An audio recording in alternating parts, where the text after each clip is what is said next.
Hi there, I'm Beth, and today I'm delighted to share with you the first custom Blythe doll that I've been commissioned for through my Patreon page. As you can see, this will be a petite doll. She has beautiful red hair and a lovely, simple little body. Her new owner has requested just a few specific details and has left the rest for me to decide. I start by dismantling the doll. The petite dolls from AliExpress come apart very easily.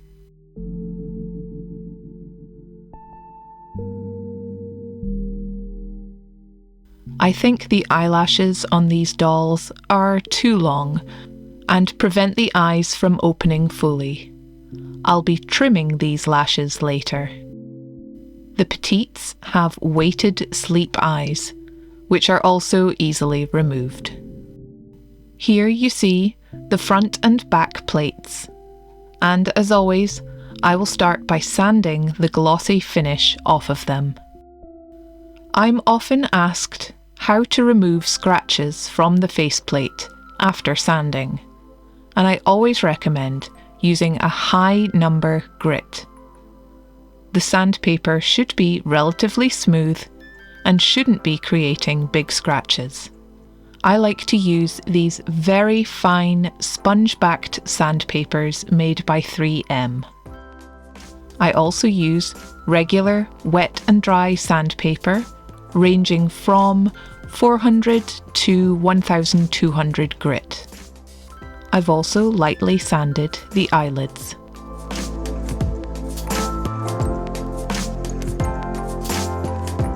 One of the things I like to add to a custom petite is a pair of pull cords. I first learned how to do this from Marna and Darren of the Dolls Rescued channel. I've made myself a little checklist here for future customs, but I recommend checking out their video of the whole process. First, I begin with the face carving. I pencil in some guidelines for myself and look out my favourite tools.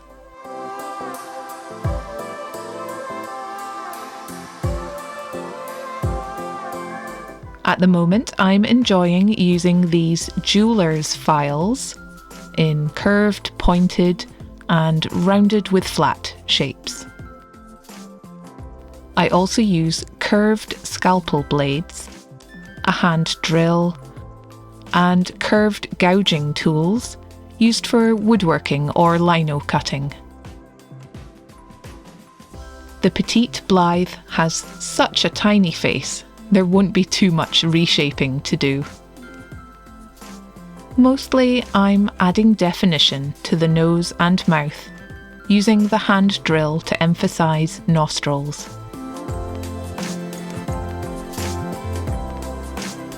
And I've also decided to open up the upper eye holes a little too.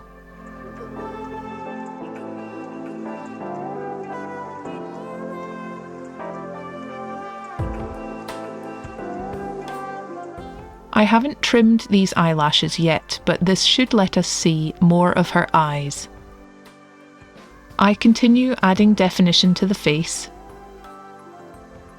using the hand drill to deepen the sides of the mouth to give her a slight smile. I'll also reshape the chin just slightly.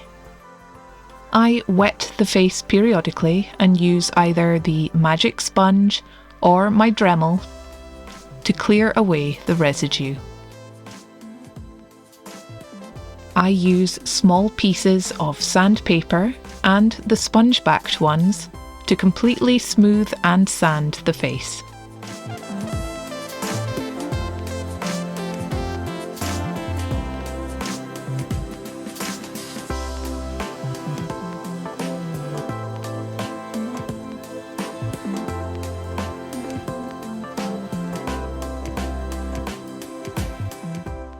I think she's looking really cute already. Now that the head is ready, I'll add those strings to the eye mechanism. I snip and remove the metal weights and drill tiny holes for the cords to knot into.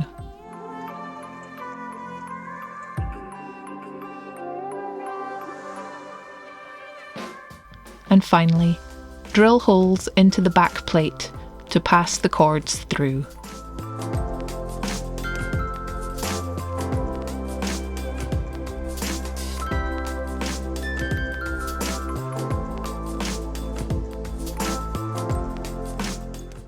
Now you can see we can manually open and close the eyes, which also makes photographing these tiny dolls a lot easier. Off camera, I've primed the front and back of the head with a few layers of Mr. Super Clear matte sealant. I look out my soft face-up brushes. These ones are made by Artify. And I look out my pan pastels, which are by far my favourite thing to use for face-ups. I use different pinks, yellow and blue to create a soft and more realistic face. Each time I feel I've added enough colour, I spray the face with Mr. Super Clear sealant to save my progress. I let the head dry for at least half an hour before building up more colour in the next layer. For her eyebrows, I chose a metallic bronze colour which I felt really complemented her red hair.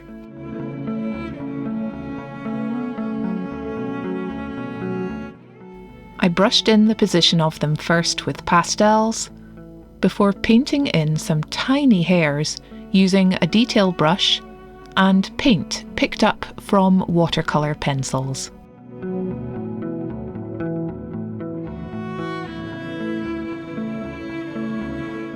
I also add some freckles to the face too.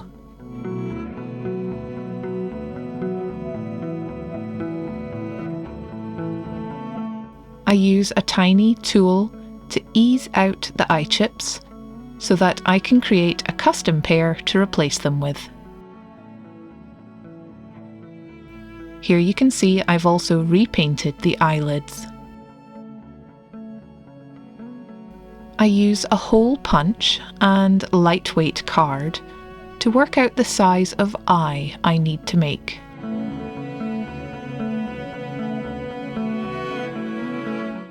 I use small acrylic paint pens to colour the iris and then add a pupil to each eye. I use the same hole punch to cut out the eyes, use blue tack to stick them to a popsicle stick, then I dome the eyes with clear UV resin. With the head somewhat completed, I started sketching out possible outfit ideas. I also set about patterning and making the tiniest pair of leather boots I have ever attempted.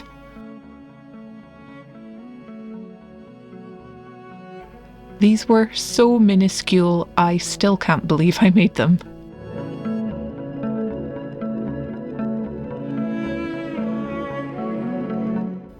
I also began sewing her outfit.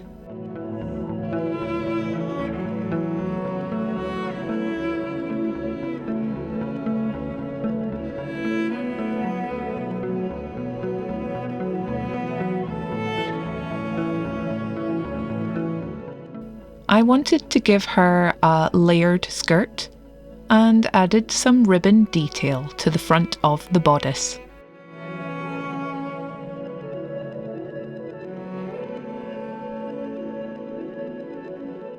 These are silk ribbons with a variegated dye pattern.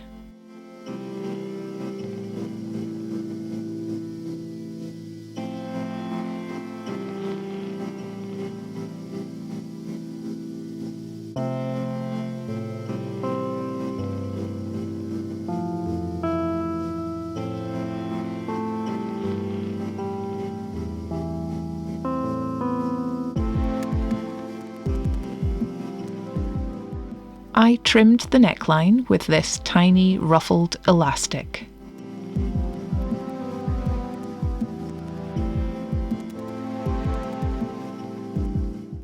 I also added it to the cuffs of the sleeves, but the sleeves on my first version were too long, so I had to remake the bodice. I added decorative embroidery and a gathered trim to the underskirt, and I hand-stitched embroidery to the outer skirt. I'll add a little button to the front of the bodice before joining it to the skirt.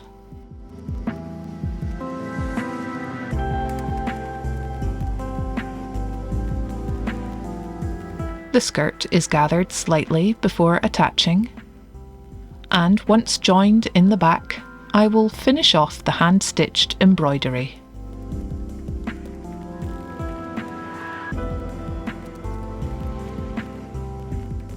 Here I've added a matching waistband with brown silk ribbon and 2 tiny snap fastenings.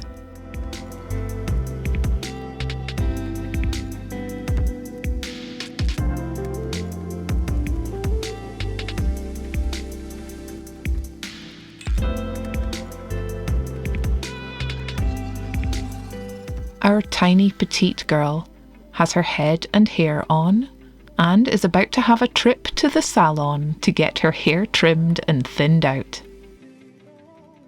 First, I trim the overall length of the hair, then use my thinning scissors to reduce the bulk of the hair, without cutting the outer layer very much. This has removed so much excess hair and looks a little more natural now.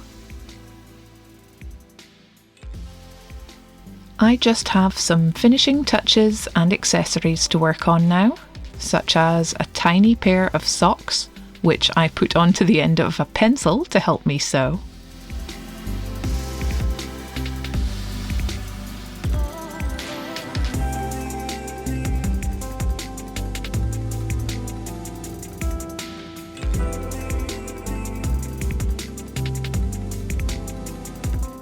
Over on Patreon, I shared my process of learning to wet felt a petite pixie style hat.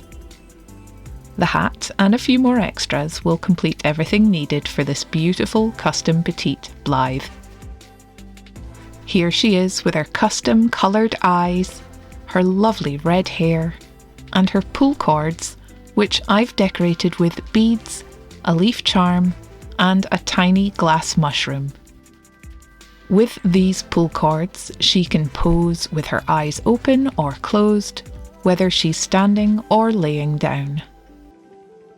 I also trimmed her eyelashes, so you can see they look a little more natural and no longer prevent her eyes from opening fully.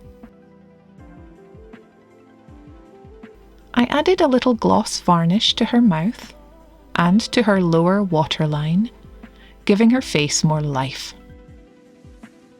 Here are the tiny socks I made, and her little leather boots, which I finished off with corrugated foam soles. Aren't they just adorable? I even finished the edges with burnishing cream, just like the larger boots I make. The shoelaces are a little long just now, but they will be trimmed once they've been put on. I decided to change the lace trim on the sleeves because the previous one was too bulky. And you can see on the underside of the skirt, I've added some elastic to help it hold its shape during shipping, although it could be left on permanently if her owner decides.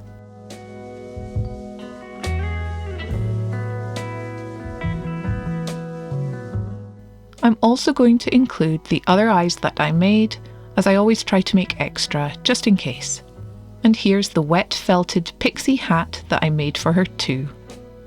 Isn't it adorable? I layered different coloured greens and finished the outside with a little pine cone charm and a silk ribbon bow. I'm going to add some silk ties to the inside so it can be tied in a bow under her chin.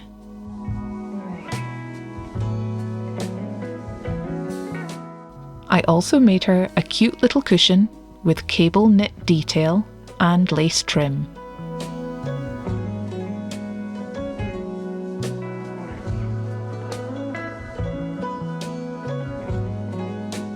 And here's her custom doll stand, in a new colour we were trying out, a beautiful moss green.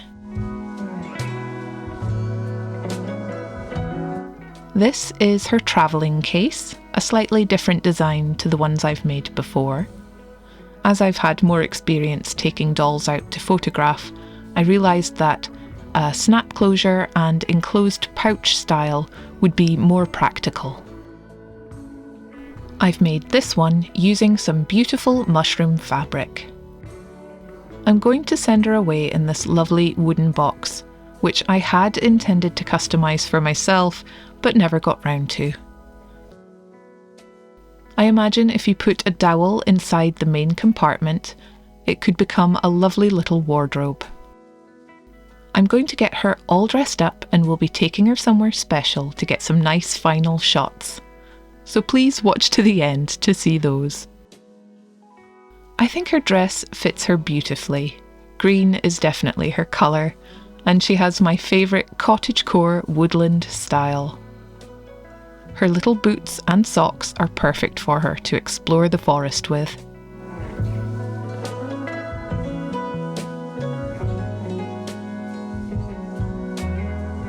Here, I've added those ribbons to the hat so she won't lose it, even in windy autumnal weather.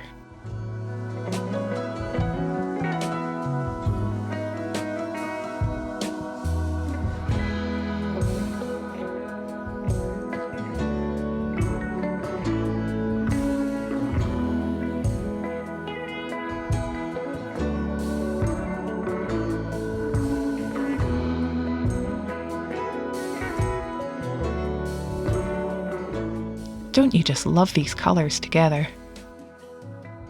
Oh, I almost forgot to show you her backplate art. I've drawn and painted on some little mushrooms and shining stars, marked her as number 19 and signed with my logo.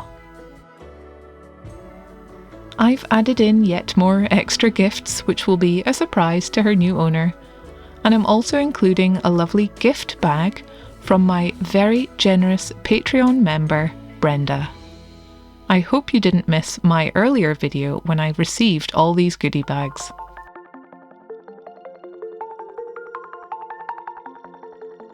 I'm already well underway on my next commissioned custom doll, and I'm sharing updates of her with the special custom doll tier members on Patreon. If you would like to commission a custom doll of your own, please check out the links in the description below and make sure you join me on Patreon, where all the information on commissions is available. I want to say a huge thank you to this Petite's new owner. I really appreciate all the support you've given me. Please also let me welcome my newest Patreon members, Val Brown and Nicole King. Again, I really appreciate all your encouragement and interaction. Thank you. Before this little petite girl travelled home, I took her for a little adventure around Huntly. It was a beautiful day for a walk, and I managed to find lots of exciting spots for her to enjoy. I like to get lots of pictures of my custom girls before they travel away. Well, I really hope you enjoyed watching the process of my first Patreon commissioned custom. I would love to know what you think of her in a comment below, and would really appreciate a like if you enjoyed the video. Please take care of each other, have a great day, and I'll see you again soon. Bye!